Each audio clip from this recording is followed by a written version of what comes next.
Hey guys, I'm Little Artiman and welcome to my channel, and today, as you read on the title, we'll be taking a look at a very special character. I spent some time analyzing Aziraphale before making this video and I tried my best to look at him from different lenses, and it was very interesting. I don't think I have this character figured it out. Deeply understanding what goes through someone's mind is a very hard thing to do, but even with those difficulties I tried my best to understand him. So let me share with you what I found. I'll share a few different points and you can tell me in the comments if you have similar or different thoughts than I do. I would love to read them. Oh, and there will be spoilers for good omens in this video, so be careful with that if you haven't watched the show. But let's get started. Okay, I think I've managed to organize my ideas well enough, so let's go. Aziraphale is an angel that's over 6,000 years old. He's kind and loving and hopeful, but he's also naive. By interacting with Crowley, he gets a little bit more inquisitive and starts to think on his own a little bit more, but he still follows the rules most of the time. I think the only time we see him not following the rules set by his superiors is to save or protect someone. Like when he works with Crowley to stop the Antichrist, even if an angel and a demon should never cooperate. Or when they do a miracle together to protect Jim/Gabriel, even if they know hell and heaven are looking for him, and there will be severe punishments for those who hide him. The thing is, just like in any one of us, inside Aziraphale there are two wolves. And they are gay, and now they're kissing.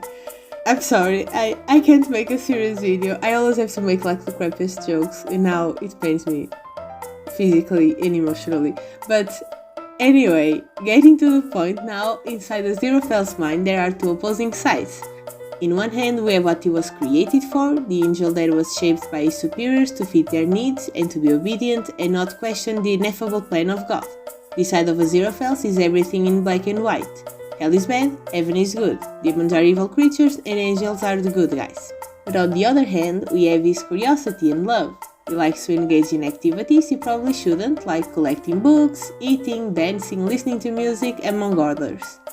These are all things humans do that angels have no interest in for the most part. And of course, this side of him tries to find the good in others, namely in Crowley as we see a lot of times, but also in Gabriel or in Adam, for example. And that's because if we remove all the preset ideas and rules he has to follow, he's not doing anything wrong.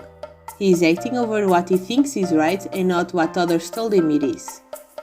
But these two sides oppose each other and that makes him very confused and conflicted sometimes. There are a lot of good examples, but one of my favorites is when they meet Elspeth in Edinburgh. I don't know if I pronounced her name right, but I hope I did. She's digging up bodies to sell and Aziraphale says it's wrong and if she doesn't stop she's going to hell. But when he realizes that the dead bodies are used for studying and it can save lives, he's already on board because now it's a good thing. Here we can see him trying to figure out what's right and wrong by himself, but he still sees things as either 100% good or 100% bad, when a lot of times they are somewhere in between. Just like Crowley says, it's not always black and white, it can be shades of grey.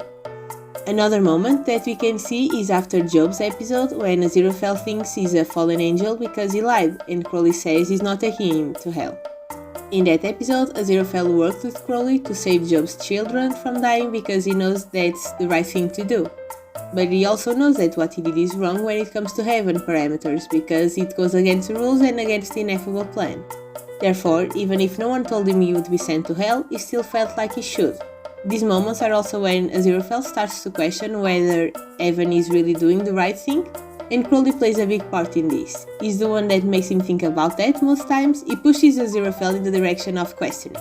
He doesn't tell Aziraphale what he should think, but he does make him question and analyze the world in its complexity, which can be overwhelming for Aziraphale sometimes. He's been led to think a certain way for literally thousands of years.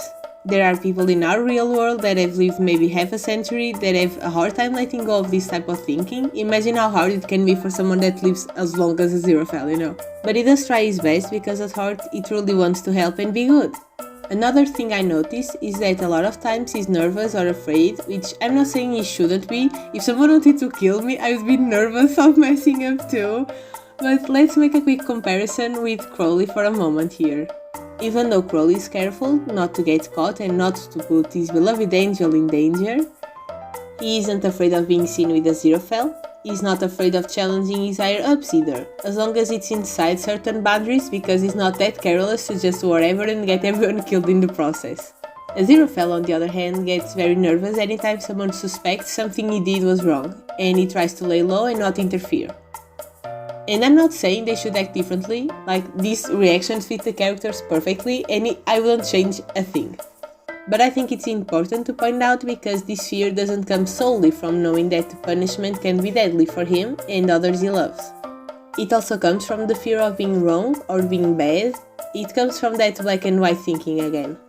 He's afraid of being erased from the Book of Life, for example, but he's also a little afraid of being declared a traitor and being condemned to hell as a fallen angel, because that would mean he's not one of the good guys.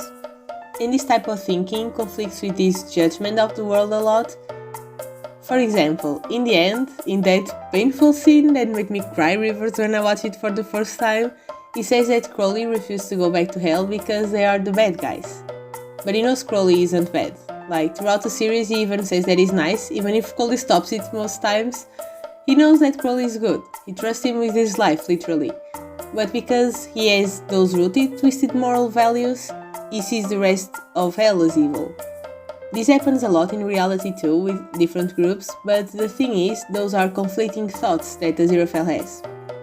And he doesn't want to be a bad guy because he's doing what he thinks is right. It's almost like the moral compass of his brain is being attracted by two magnets in different directions, making it just spin around like crazy. My last point of the video is a little bit of theorizing about the future of Good Omens. Aziraphale is afraid of losing Crowley. As he says, he needs him and he wants him on his side. But he also has a lot of trust in the system, and that's why he thinks that he can make things better if he's on the inside. But that's the system that hurt him countless times, the system that wanted to end all life on Earth, and the system that says his best friend is evil and that they shouldn't be together. He trusts that because heaven is good and he can't question God. What he can do is take this opportunity, this new power and position as Supreme Archangel, to make things better by following the rules. If that is possible or not is another story, but for Aziraphale it is possible because they are the good guys and therefore everyone wants to do what's right. But I also think Aziraphale knows the system wants to separate him from Crowley. I don't think he knows that Metatron was manipulating him into doing that, but he knows that according to the rules, they shouldn't be together. They have been separated before. Crowley left heaven when he fell, but they found each other again in the garden. They went their separate ways again, but ended up meeting each other some other times. Every time Crowley leaves, he comes back to Aziraphale, and maybe Aziraphale thinks this is part of the ineffable plan, that this is all planned out, and therefore he just has to wait for Crowley to come back to him. But this time, Aziraphale was the one that left, and that makes me question if he will take it to his own hands and be the one to come back for Crowley. This video was a lot of work, and I know my ideas may be a little bit confusing sometimes. I apologize for that. I'm not the best with words or making things coherent, but I really hope you like this video. You can leave me in the comments other thoughts you may have about Aziraphale. I would love to read them. Don't forget to leave a like while you're down in the comments and subscribe so you don't miss any more videos. I'm trying to post every Wednesday. And I'm also posting some shorts throughout the week. So thank you so much for watching, I appreciate that a lot, and I'll see you in the next video. Bye!